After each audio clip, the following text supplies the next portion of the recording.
नाम एक ही पकड़ो और जो पकड़ो उसके अनन्य हो जाओ। जिह्वा से वही तुम्हारे स्फुरित होने लगेगा। नाम जप का सबका अधिकार है। जहां से सुनो जो नाम प्रिय लगे सबका परम मंगल करेगा। नाम आगे का कार्य पूर्ण करा देगा। नाम गुरु मिला देगा, मंत्र दिलवा देगा, स्वरूप बोध करवा देगा। ये सब आगे का कार्य। नाम सबके लिए महामंगलदायक है। जो लोग ये कहते हैं कि मैं तो बहुत से नाम जपता हूं, तो उनको गुरु कृपा प्राप्त नहीं हुई अभी। तेषां नित्याभियुक्तानां योगक्षेमं वहाम्यहम्। और तुम विश्वास नहीं कर रहे, तुम अपने नाम को बेचना चाहते हो। तुम्हें एक संकोच होगा, तुम्हें कैसा लगेगा कौन सा पाप बन गया कि मैंने ये बात अपने कान से सुन ली। सच्ची कहते हैं, हृदय जलेगा कि भगवान कौन सा अपराध बन गया है जो सम्मान रूपी विष पिलाया जा रहा है। इस भयंकर दोष से उपासक को बचना चाहिए। बनावटीपना, दिखावटीपना, मान प्राप्ति के लिए सिद्धपना दिखाना, बिल्कुल ये भगवत प्राप्ति के मार्ग हैं, झगड़े के मार्ग नहीं हैं। ये एक संप्रदाय दूसरे संप्रदाय की निंदा, एक वैष्णव दूसरे वैष्णव के प्रति दोष दर्शन, अरे ऐसे देखते हैं मानो दुश्मन हो। ये शास्त्र और संप्रदाय का उलझा हुआ सूत्र है 100 मन, जिसे सुलझा पाना बड़ा कठिन हो। देखा है, सबका परम कल्याण करने के लिए एक बात सिद्ध है, मान लीजिए, नाम। ये नाम और मंत्र में भेद है। भेद होते हुए भी अभेद है। भेद ऐसा, मंत्र को पवित्र अवस्था में गुरु प्रदत्त जपा जाता है। गुरु प्रदत्त होना चाहिए, पवित्र अवस्था, और उपांश और मानसिक होना चाहिए, वाचिक नहीं। और मंत्र जाप से स्वरूप जागृत होता है। नाम के लिए अपवित्र या पवित्र का कोई भेद नहीं है। नाम अगर गुरु से नहीं मिला है और आप नाम जप कर रहे हो तो वो गुरु मिला देगा।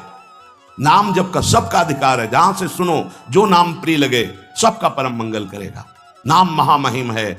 उठते बैठते चलते फिरते सोते जागते सब नाम आगे का कार्य पूर्ण करा देगा। नाम गुरु मिला देगा, मंत्र दिलवा देगा, स्वरूप बोध करवा देगा। ये सब आगे का कार्य। नाम सबके लिए महामंगलदायक है। मैं बड़े जोर के साथ कहता हूं, अपने अनुभव की बात कहता हूं, अपने जीवन की बात कहता हूं कि जो कुछ प्राप्त हुआ सब नाम से प्राप्त हुआ। ऐसा गोस्वामी जी भी बोलते हैं।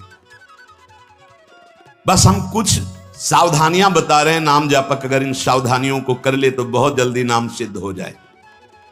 पहला, हम जिस प्रभु के नाम का जप और कीर्तन करते हैं उसके अनन्य हो जाएं। अनन्य एक खास बात है। पहली, जो नाम जप करते हैं उसके अनन्य हो जाएं। उठते बैठते सोते जागते वही नाम हमारा जीवन बन जाए। बस ये बहुत खास बात है, इसलिए जल्दी इस पे स्थित नहीं हो पाते। जो लोग ये कहते हैं कि मैं तो बहुत से नाम जपता हूं, तो उनको गुरु कृपा प्राप्त नहीं हुई अभी। देख लेना, जिस दिन गुरु कृपा प्राप्त होगी तो आप समिट जाओगे। गुरु कृपा प्राप्त होने का ये प्रभाव होता है कि वो गुरु प्रदत्त नाम और मंत्र में अनन्य हो जाता है। हो ही जाता है, स्वाभाविक हो जाता है। पर जिसको नाम सिद्ध करना है उसको उस नाम के अनन्य होना होगा। जो नाम कीर्तन करते हो, जो नाम जप करते हो, उसके अनन्य हो जाओ। एक ही परमात्मा है, उसके नाम अनंत है, लेकिन अनंत नाम नहीं जपे जा सकते। नाम एक ही पकड़ो और जो पकड़ो उसके अनन्य हो जाओ। जिह्वा से वही तुम्हारे स्फुरित होने लगेगा। नाम की महिमा है, कितना भी बड़ा पाप किया जाए और नाम जापक का कुछ नहीं बिगाड़ सकता, भस्म कर देता है नाम पाप को। इस बात का भरोसा करके पाप करना, ध्यान दीजिए, नाम की महिमा ऐसी है, पक्का है, पर नाम की महिमा का भरोसा करके पाप करना नाम सिद्ध नहीं होगा। आपके हृदय की अशांति दूर नहीं होगी, चिंता दूर नहीं होगी, आपको अविश्वास हो जाएगा नाम जप में। प्रभु के नाम का सहारा लेकर के पाप नहीं करना। हाँ, भूल हो जाना और पाप करना, इसमें अंतर है। हमसे भूल हो गई, हमसे गलती हो गई, तो कोई और प्रायश्चित करने की जरूरत नहीं। वो नाम जप ही सब पाप नष्ट कर देगा। लेकिन नाम पाप नष्ट कर देगा ऐसे विचार करके जो नवीन नवीन पाप करता है वो नामापराधी के हृदय में कभी नाम चल ही नहीं सकता। नाम दैन्य भाव से जो शास्त्र और गुरु की आज्ञा में रहता है वहां चलता है। नाम चिदानंद है, भगवान है, कोई केवल शब्द मात्र नहीं है। नाम की ओट में पाप जो करते हैं वो बड़े नामापराधी हैं, तो नाम उनका मंगल कल्याण करने के लिए जो समर्थ है वो हृदय में नहीं चलेगा, विक्षेप पड़ जाएगा, नाम छूट जाएगा, जीवन बर्बाद हो जाएगा। इसलिए नाम की आड़ में कोई पाप ना करे। भूल से गलती हो गई, पूर्वाभ्यासवश गलती हो गई, तो और कोई प्रायश्चित की जरूरत भी नहीं है। नाम अपने आप पावन कर देगा। अपने आराध्य देव के नाम के बदले में कुछ भी लेने की तैयारी मत कर लेना, नहीं घाटा हो जाएगा। जैसे एकांतिक में प्रश्न किया था कि हम अपनी कामनाओं की पूर्ति नाम से करवाना चाहते हैं तो क्या हमारा नाम का फल क्षय हो जाएगा? हाँ, हो जाएगा। रुपया है, आपने उसको खर्चा कर दिया, खर्चा कर दिया, और अगर आपने खर्चा नहीं किया तो उसका ब्याज मिलेगा, और ब्याज खर्चा करोगे तो मूलधन जमा रहेगा। तो जो भगवत भजन करने वाले चतुर सुजान होते हैं वो मूल को कभी खर्चा नहीं करते। क्या मूल का खर्चा? जो हम भजन कर रहे हैं मुझसे के बदले में कुछ नहीं चाहेंगे, तो ब्याज क्या होगा? नाम आपकी व्यवस्था अपने आप बढ़कर करता रहेगा, जो आप मांगना चाहते थे उससे बढ़कर। आप देख लेना, पहले नाम को तो एकत्रित करो। जब नाम रूपी धन एकत्रित हो जाता है तब बिना चाहे आगे से आगे भारी व्यवस्था होती रहती। सही पूछो तो केवल रोना आता है। इतना प्यार कौन कर सकता है प्रभु के सिवा? कैसे? आश्चर्य में, सर्वाश्चर्य में, कैसे तुम्हें वो वाणी की सामर्थ्य नहीं कि वो प्यार बताए। जो महापुरुष भगवान के समान हैं, सच्ची मानिए, व्यक्त अव्यक्त, वो आके दुलार करते हैं उस उपासक को जो केवल भरोसा ले लिया है प्रभु का, कोई कामना नहीं और नाम जप करता है। व्यक्त अव्यक्त महापुरुष आके दुलार करते तो एकांत में केवल रोना आता है कि प्रभु मुझ अधम पर इतना कैसे प्यार। ये सब ब्याज में हो रहा है, मूल तो आपका नाम धन जमा ही है। व्यक्त अव्यक्त महापुरुष दुलार करते हैं, बलिहार निहाल कर देते हैं प्रभु। अपने आराध्य देव के नाम के बदले में कुछ भी लेने की तैयारी मत कर लेना, क्योंकि बहुत घाटा हो जाएगा। जैसे महामणि के बदले में कांच लेने वाले को क्या कहा जाएगा? मूर्ख। ऐसे ही नाम जप के बदले में माया जनित कोई भी सौदा ले लिया तो घाटा हो जाएगा। एक तरफ नाम तुम्हारा है, एक तरफ संसार की भोग सामग्री नहीं चाहिए, पीछे पड़ी रहेगी। हर सुविधाएं आपके पीछे पड़ी रहेंगी। विश्वास कीजिए, एक बार परीक्षा में पास हो जाइए, आपके सामने है, आप नाम के बदले में ले लीजिए। नहीं, वो तो वस्तु मिलेगी ही जो नाम के बदले में कह रहे थे। नाम तुम्हारा सुरक्षित बचा रहेगा। अरे कुबेर भी जिनके एक सेवक हैं, लक्ष्मी भी जिनकी दासी हैं, उन प्रभु की बात कर रहे हैं। उन प्रभु को अधीन करने वाला नाम है, उसके बदले में कुछ लोगे तो घाटा हो जाएगा। ये बैठा लो तो बोले हमारा काम कैसे चलेगा? कृपा से सब अपने आप व्यवस्था हो जाएगी, आप चिंता मत करो। नाम जापक की लौकिक पारलौकिक सब व्यवस्था का ठेका स्वयं भगवान लेते हैं। योगक्षेमम वहाम्यहम्। एक साधारण आदमी कह दे कि जाओ आज से निश्चिंत रहो, मैं तुम्हारी देख लूंगा सब व्यवस्था, तो तुम निश्चिंत होने लगोगे। और अनंत ब्रह्मांडों का सर्वज्ञ सर्वत्र सर्वशक्तिमान कर तुम अकर तुम अन्यथा कर तुम परमात्मा बोल रहा है। अनन्यश्चिन्तयन्तु मामे जनाः परिपासते तेषां नित्याभियुक्तानां योगक्षेमं वहाम्यहम्। और तुम विश्वास नहीं कर रहे, तुम अपने नाम को बेचना चाहते हो। ईश्वर के नाम रूपी धन का संचय करने वाले को पाप नष्ट करने की भावना भी नहीं सोचनी, अपने आप नष्ट हो जाएगा। आग जला दी तो अंधकार और शीतलता दोनों अपने आप प्रभाव से नष्ट हो जाएंगे। तुम्हें मांगने की जरूरत नहीं कि हे अग्नि देवता आप अंधकार को नष्ट कर दें, शीतलता को नष्ट कर दें। ऐसे ही नाम जापक की दरिद्रता, अज्ञान, अंधकार, ये सब नष्ट हो जाता है। विश्वास कीजिए, परम धन जिसके पास नाम है वो भगवान को खरीद लेता है, औरों की तो बात ही क्या। सुमिर पवन सुत पावन नामू, अपने बस करी राखे रामू। भगवान को अधीन कर मान जाओ हमारी प्रार्थना।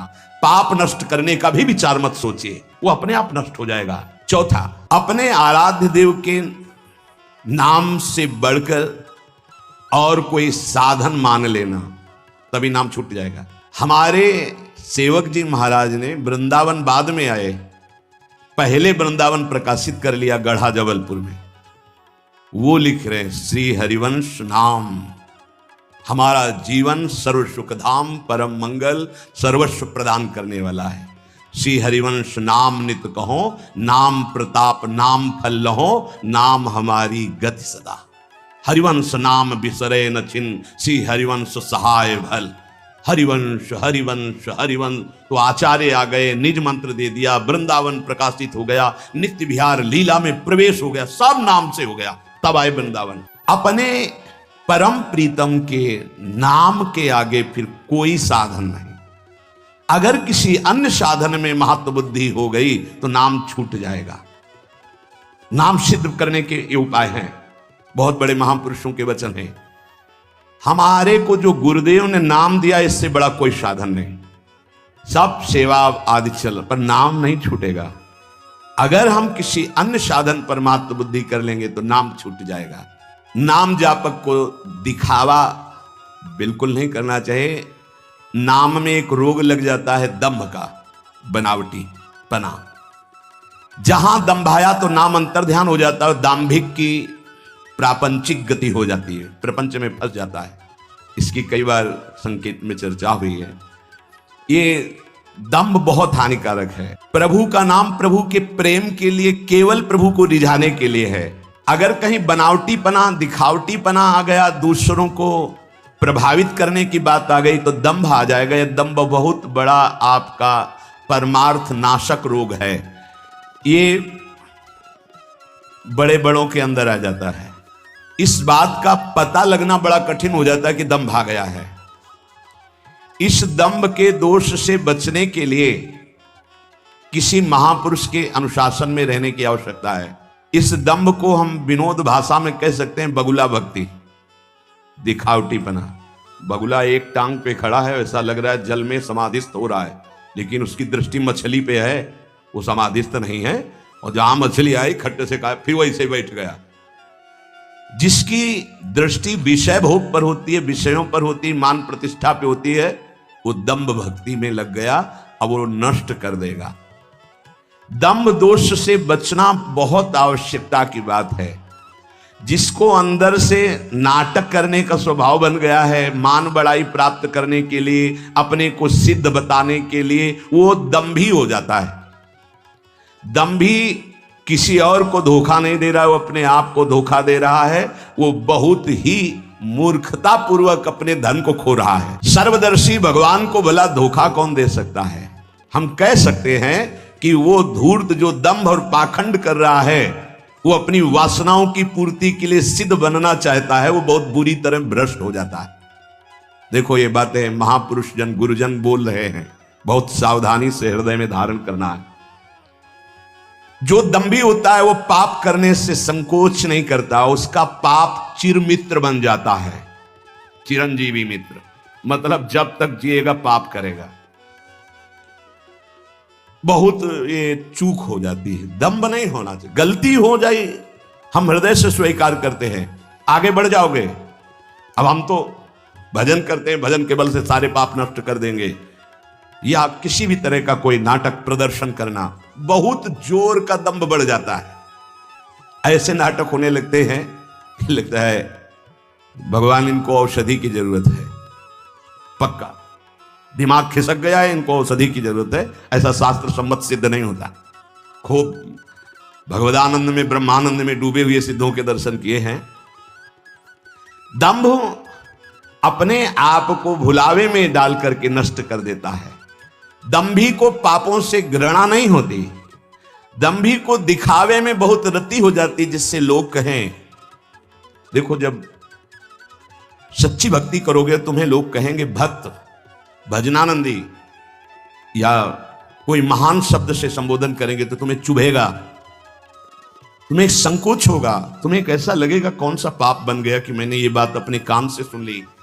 सच्ची कहते हैं, हृदय जलेगा कि भगवान कौन सा अपराध बन गया है जो सम्मान रूपी विष पिलाया जा रहा है, कौन सा अपराध बन गया जो ऐसे शब्द सुनाए जा रहे हैं। जैसे कोई कि किशोरी जी की बड़ी कृपा, ऐसा अच्छा लगे। जैसे कोई ऐसा सामने सम्मान सूचक शब्द, तो एक अंदर झुलझुलाहट पैदा होती है। क्या तुम तो जानते नहीं हो?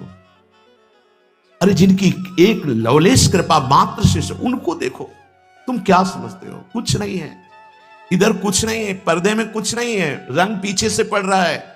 अगर वो पीछे का रंग बंद हो जाए तो पर्दा एकदम शांत हो जाएगा, कोई चित्र नहीं चलेगा। ये जो चित्र की विचित्रता है पीछे से है। भगवत प्रकाश आ रहा है, गुरु प्रकाश आ रहा है, उसको देखो। उपासक उसको देखता है, इसलिए सदैव दैन्य रहता है कि सामने तुम्हें पर्दा दिखाई दे रहा है लेकिन पीछे गुरु प्रताप है, पीछे इष्ट प्रताप है। उपासक इष्ट प्रताप को देखता है। जैसे रहीमदास जी का बड़ा यश हो रहा था, वो स्वर्ण मुद्राएं बांट रहे थे, तो ऐसे बांट रहे। किसी ने पूछा कि प्रभु आप नेत्र नीचे करके क्यों बांट रहे हैं? देने वाला तो कोई और है, उससे कोई जय जयकार कर नहीं रहा। मेरे नेत्र इसलिए नीचे हैं कि देने वाले को देख नहीं पा रहे हो, लोग भरम मुंह पे करें। ये रहीमदास जी बांट रहे, इसलिए मेरे शर्म के कारण नेत्र नीचे। देनहार तो कोई और है जो रात दिन दे रहा है। ऐसे दाम्भिक की बड़ी दुर्गति होती है। परमात्मा मिलन का ये जो संयोग बना है, बहुत अनंत जन्मों के बाद कृपा हुई है। अतएव इस भयंकर दोष से उपासक को बचना चाहिए। बनावटीपना, दिखावटीपना, मान प्राप्ति के लिए सिद्धपना दिखाना, बिल्कुल ये दंभ लग जाएगा। जो सच्चाई से भजन करने वाले भक्तजन हैं, जो संयमी जितेंद्री मनोनिग्रही हैं, जो कर्तव्यशील हैं, जो शास्त्र के अनुसार चलते हैं, नाम जापक को ऐसे संतों का संग करना ही चाहिए। तभी आपके नाम में रुचि होगी, तभी नाम जप आपका बढ़ेगा, तभी नाम जप आपका पचेगा। भजन न होई संग बिनु, भजन बिना नहीं प्रेम। भगवत प्रेमी महात्मा जो सच्चे ईश्वर भक्त हैं, जो सदाचार परायण हैं, जो संयमी हैं, जितेंद्री हैं, जो धर्मशील हैं, जो शास्त्रों की अक्षरशः आज्ञा का पालन करते हैं, ऐसे भक्तों का, ऐसे संतों का संग करते रहना चाहिए, जिससे हमारा नाम जप बढ़ेगा और नाम जप बचेगा और नाम जप पचेगा। सातवां, नाम जापक को किसी भी संप्रदाय या धर्म की निंदा नहीं करनी चाहिए, कभी किसी का तिरस्कार नहीं करना चाहिए, और संप्रदाय के झगड़े में भी नहीं फंसना चाहिए। पक्का ये भगवत प्राप्ति के मार्ग हैं, झगड़े के मार्ग नहीं हैं। ये एक संप्रदाय दूसरे संप्रदाय की निंदा, एक वैष्णव दूसरे वैष्णव के प्रति दोष दर्शन, अरे ऐसे देखते हैं मानो दुश्मन हो। अरे भाई, उसी प्रभु को तुम राम मान के भज रहे हो, कृष्ण मान के भज रहे हो, शिव मान के भज रहे हो, शक्ति मान के भज रहे हो, विविध नाम रूप आप उनके भज रहे हो, तो मेरे ही तो प्रभु हैं। भाई झगड़ा किस बात का? हमारी तो यही समझ में नहीं आता कि झगड़ा किस बात का होता है, निंदा किस बात की होती है। हम राधा बोल रहे हैं, वो माँ बोल रहा है, वो कृष्ण बोल रहा है, वो शिव बोल रहा है, लेकिन परमात्मा तो एक ही है ना। उसी परमात्मा के विविध नाम है, चाहे जिस नाम से पुकारो। अगर ये ज्ञान नहीं तो उपासक किस बात के हो, झगड़ा किस बात का? ये महापुरुषों से सुना है, आपने भी सत्संग में सुना होगा ये कि माया प्रपंच का उलझा हुआ सूत है 50 ग्राम, और ये शास्त्र और संप्रदाय का उलझा हुआ सूत्र है 100 मन, जिसे सुलझा पाना बड़ा कठिन होता। देखा है, जो संप्रदाय की कट्टरवादिता के अंतर्गत हैं, वो सदैव निंदा ही करते रहते, कहीं भी बैठे उनका विषय ही होता है आचार्य और वैष्णवों की निंदा करना। ये संप्रदाय नहीं सिखाता। तुम अपने खुद आचार्य की निंदा कर रहे हो, इष्ट की निंदा कर रहे हो, तुम जानते ही नहीं तुम्हारा ही इष्ट और आचार्य सब रूपों में है जिसकी तुम निंदा कर रहे हो। तुम्हारा ही इष्ट आचार्य कैसे प्रसन्न हो जाएगा? एक गाल में चंदन लगाओ, दूसरे में थप्पड़ मारो तो ये पूजा कही जाएगी? वही सब रूपों में विराजमान है। नाम जापक किसी भी संप्रदाय के झगड़े झंझट में ना फंसे। प्रिया प्रीतम, आचार्य वचन, गुरुदेव का मंत्र, नाम उपदेश, बस इतने से मतलब है। हम अपने आचार्य को बड़ा करके दूसरे अपने ही आचार्य स्वरूप की निंदा करेंगे तो हमारे आचार्य का त्याग हो जाएगा अपने आप। थोड़ी सी बात में समझना। हरिराम व्यास जी महाराज जरा सी बात कबीरदास जी के प्रति बोल पड़े, वो तो नित्य रास विलास रस को क्या जाने, वो तो निर्गुण निराकार भगवान के शिव पास। हल्का शब्द जरा सा हो गया, वो रस की गरूरता में बोले, निंदा नहीं की। जैसे अपने लोग इस श्लोक में बोल देते हैं, संभाव्योपि विरंचि नारद शिव स्वयं भुवाद्यैर्नया। हमारी प्रिया जो की जो दास्ता का रस है, वो सुखदेव जी, भगवान शंकर आदि भी आदि। ये कोई निंदा नहीं, उस रस की गरिमा, उस रस की एकांत प्रियता, बस अंतर पड़ गया। लीला बंद हो गई हरिराम व्यास जी की। गुरुदेव हरिवंश महापुरुष से कहा, प्रभु अब तो जी नहीं सकते, जो लीला चिंतन चल रहा था वो बंद हो गया। तो उनका हरि के किसी लाड़िले का अपराध बन गया। तो उनका, प्रभु आपका आदेश था श्याम श्यामापद कमल संग सिरनायो, तो आज तक किसी वैष्णव का अपराध ऐसा तो नहीं नहीं, लीला बंद ही होती है वैष्णव अपराध से। कहा, प्रभु क्या यह अपराध माना जाएगा कबीरदास जी के प्रति? बोले हाँ, तुम क्या जानो कौन महापुरुष किस भगवान के आदेश से रस में रंगा हुआ है, ये तो अपराध ही है। तब यमुना किनारे बैठ करके विनय की रोए तो कबीरदास जी यमुना जल से ही प्रकट हो गए।